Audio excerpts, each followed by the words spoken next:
Introverted guys, how did you meet your girlfriend? Story 1. I was in Home Depot one afternoon picking up an order, drywall, to continue building my house. Well, they said it was going to take them a bit to get the forklift to it from the back and to put it on my trailer, so I went wandering around. When I was at the back wall checking out the clearance stuff, I hear a commotion and a clacking sound. I turn towards the sound and there is this red husky running at full speed.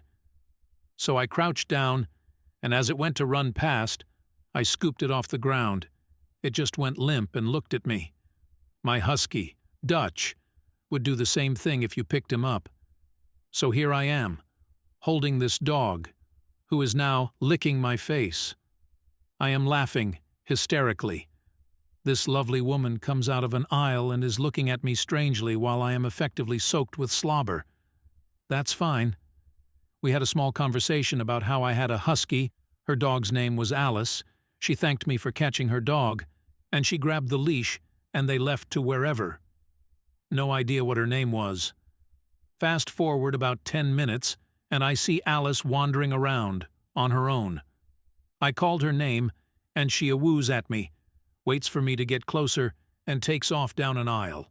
When I turned the corner to the aisle, I saw the lady had passed out in an aisle. I called 911, she was breathing, had a pulse, but definitely unconscious but no visible injuries. EMTs arrived in like a minute since they were literally next door and took her to the ER. I gave the EMTs my phone number, name and address, and wrote Home Depot guy next to it. Told them to have her, or whoever her next of kin was, come get Alice whenever, but that she was safe. She came by the next morning to get Alice, and I of course invited her into what was an active construction site that I lived in. She was a little weirded out by the strange interior of my house, until I explained about how I wasn't done building it. She explained that her passing out was a side effect of the medication she was on at the time. I walked her through the house. She laughed that my bedroom was the garage, and my kitchen was a fish cleaning table hooked up to a hose on the back porch, and I cooked everything on my grill. But when I explained my vision, she gave design critiques. Turns out she was an interior designer. Anyhow, she basically demanded that 1. She take me out for dinner to repay calling 911 and making sure Alice was taken care of. 2. I call her before I put in design elements to the house, flooring, cabinets, sinks, countertops, etc. So she came by the house a lot after that. So did Alice. Dutch and I were pretty happy with that arrangement. The rest, they say, is history. That was almost 15 years ago. Edit. I showed this thread to my wife and she laughed so hard. She says my version sounds way better than hers. Her version includes an embarrassing day where her dog ran away in a store, was found in the arms of an awkward stranger, and eventually woke up in the hospital to learn that her medication had put her there, and she now had to go back to the awkward guy's house to retrieve her dog. When she got to the address, it was a construction site out in a rural section of the county that gave her weird vibes, but she needed her dog. Luckily, he was actually pretty down-to-earth and funny. She thought it was extra funny that I could remember I was there for drywall, and she has no idea what she was trying to buy or if she ever did get what she was there for that day. Story 2. My fiancé is super introverted, but his parents are extroverts, and I work with them both. The first thing out of his mom's mouth was, "You should meet my son, he's cute." He came to our site for lunch with them every Wednesday, and they invited me weekly for months, and he would just sit there while the three of us talked. Then finally, one day, I was telling his dad I was going to trivia with my friends, and he said his son would love to go. And I remember saying, really? He would? But he came. So that was over 5 years ago, and now we're getting hitched. Story 3. She poked me in class. Story 4. I'm a crafty guy. I'd regularly post my 3D prints and projects on Instagram. She reached out to hire me to make her some custom tools she wanted for her job, massage therapist. We knew of each other from high school, though it had been about 10 years since. I determined the best way to make these custom tools would require molds of her thumbs to sculpt the tools around. She came over and we hit it off. IDK how? It was September 2020. I put on weight during lockdown. We were wearing masks.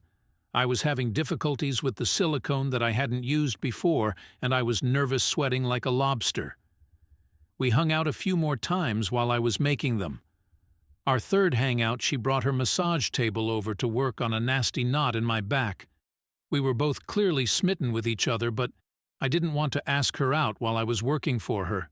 In fact, I never actually asked her out. After I gave her the tools, which were beautifully crafted, there was a moment where I felt she had set me up perfectly for a kiss, so I responded in kind, and there were fireworks. We decided that would mark the start of us dating, one of the best nights of my life. I had been in a deep depression for several years beforehand, but she pulled me out of that deep pit, and I've never been more happy as I am right now. Frankly, today, my boss was a real dick, and I've been stewing a bit since I got off work, but writing this out has given me the perspective needed to feel better. I wouldn't trade our relationship for anything. Story 5. A woman I worked with came up to me one day and said, "I'm tired of seeing you sad all the time. You're coming to my house Thursday after work so that I can create a dating profile for you." I did, and I met a woman online after 5 days. We met for the first time a week later. I proposed 5 months later. We've been happily married 7 years now. I hope you thanked your colleague adequately. She and her husband were invited to our wedding and sat at the bride and groom table with us. My wife and I referred to her as our fairy godmother, so we gave her a wand to wave around at the reception. She made a toast and took a justly amount of credit. Every year I hand-paint her a birthday card, and along with wishing her a very happy birthday, we always thank her. Story 6. I saw her dancing her heart out in Spyro the Dragon onesie at a music festival and thought she was super cute and loved her energy. We caught each other's eyes, and I said I loved her onesie. She lit up and said, "Thanks, I brought extras. Do you want to borrow one?" I said, "Absolutely." So she brought me back to her friend's little camping area and handed me a Charmander onesie to use. We spent the rest of the weekend together, and we've been basically inseparable ever since. This was up 8 years ago. We have a kid and pretty dope life together. She's super outgoing, energetic, a little loud and chaotic, in an extremely charming way IMO. I'm pretty chill, quiet, introspective, and grounded. We really round each other out in a beautiful way, and we very much appreciate one another for our differences. We're definitely a vibe. I love her dearly.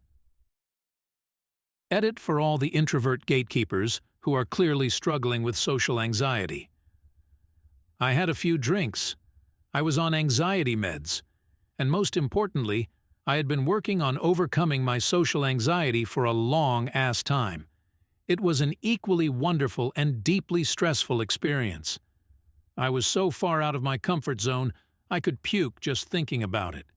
I spent weeks amping myself up and made my friends force me to go. And I still spent hours hiding in my tent in the woods. After we met, things got easier because she was so fucking chill and understanding of me. She is super confident and outgoing, so she took the lead on most socializing. But she also understood when I had had enough and wanted quiet and solitude.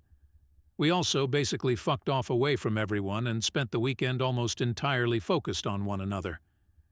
When we were alone, she very much took the lead on conversation. Asked me a lot of questions because she wanted to get to know me, so that broke down my walls and made me very comfortable very quickly. I am extremely lucky. I'm also extremely thankful I did so much work pushing myself out of my comfort zone, because after a few years of work, the payoff was meeting my best friend and love of my life. Introversion is a core of our being. I require time alone. I prefer to be alone. I am rarely drawn to social interaction. Even after the most wonderful and positive social interaction, I need to be alone to recharge. Social anxiety, on the other hand, is a problem that can be overcome. Introverts, like all humans, come in many forms. Y'all need self-love and therapy. Get out of your own way. Story 7. Met her at work. When I was in EMT, she was my partner some days. Swing shift. That's how we met, but not how we started dating. See, I was dating N at the time, but K and I had just about everything in common. I quickly developed a crush, but because I was dating N, I never said anything. I don't feel as guilty as I might about this, since N and I were both pretty much checked out of the relationship at that point anyway. We just hadn't gotten around to pulling the plug yet. But I digress. Kay was injured on the job and needed surgery that saw her out for months, and while she was out, I ended up going back into construction. Since I don't have social media, I thought that was it. Missed shot. Couple months later, N and I had been broken up for a while at this point. I was in a bar with my buddy R and brothers D and T 10 p.m., and we've already tied on a good buzz. R had just gotten back from a deployment and was telling us about this chick he had met while on leave in Japan. She was the one that got away, etc.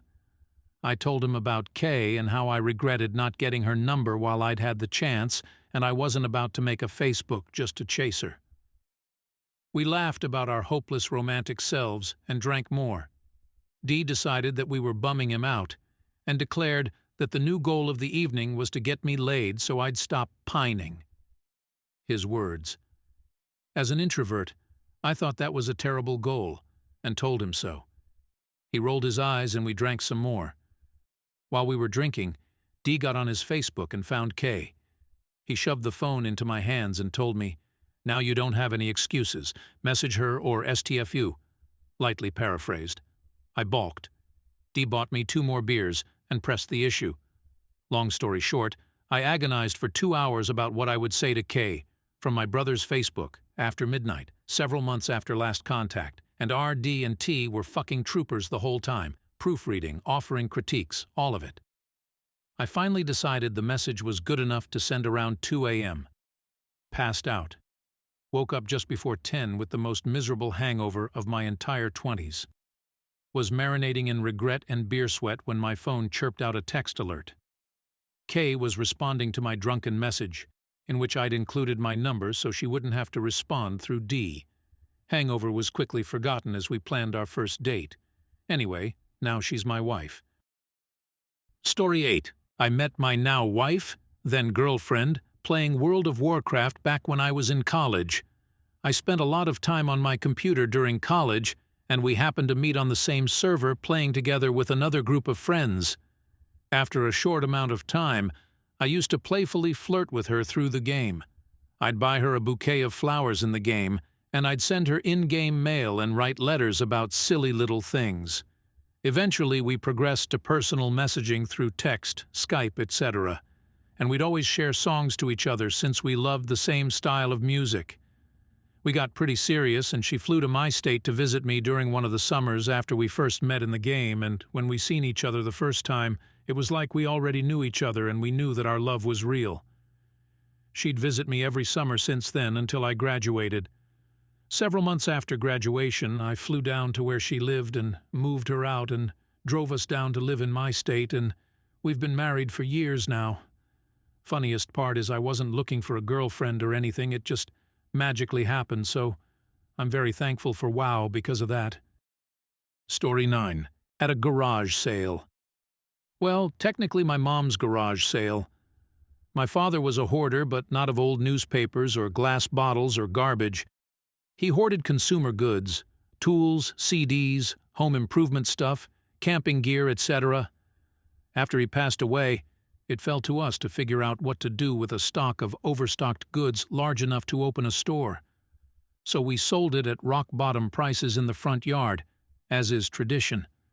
It was a miserably hot summer's day. My mom asked me to come over and help because the house was on a well-trafficked street and the sheer volume of stuff meant there would be tons of people. She was right. There'd been a zillion people the day before, and though we'd sold a lot of stuff, there was much more yet to go. It was a long day of haggling with strangers, but at the end of the day, we'd sold 90% of the load, and we were just getting ready to close up and celebrate our success with pizza. Then this car pulls up, and out hops this gorgeous girl. She starts poking around in the CDs first, finds a couple she loves, then waves me over and starts asking about some she's unfamiliar with. Think she thought that since she'd found a few things she liked, the stuff she hadn't heard might be in the same vein, not knowing it was purchased from all over town. I answer as best I can. I hadn't heard most of them, but I was able to steer her to a couple she might enjoy. We kept chatting, and I sort of showed her around in between helping other people who kept showing up. There was definitely an instant attraction, and some really great conversation. She had to get going, so I made her a sweetheart deal on the stuff and helped her to her car. She got in, drove away, and then I realized I hadn't gotten her number. My brother and my neighbor had a fucking field day at my stupidity. But she'd told me where she worked, at a restaurant down the road, and she'd told me the days she was usually scheduled, so I did something very unusual for me and pursued it. Friday afternoons I'd drive over from my office and ask to sit in her section. The food was terrible, but she'd stop and chat as long as it wasn't busy. On my third visit, I told her I'd love to see more of her and asked for her number. 10 years, a marriage, and a child, and we're still head over heels for each other. So I guess I owe my dad for the posthumous hookup. If you enjoyed the video, make sure you like and subscribe. This is AskReddit Hub signing off.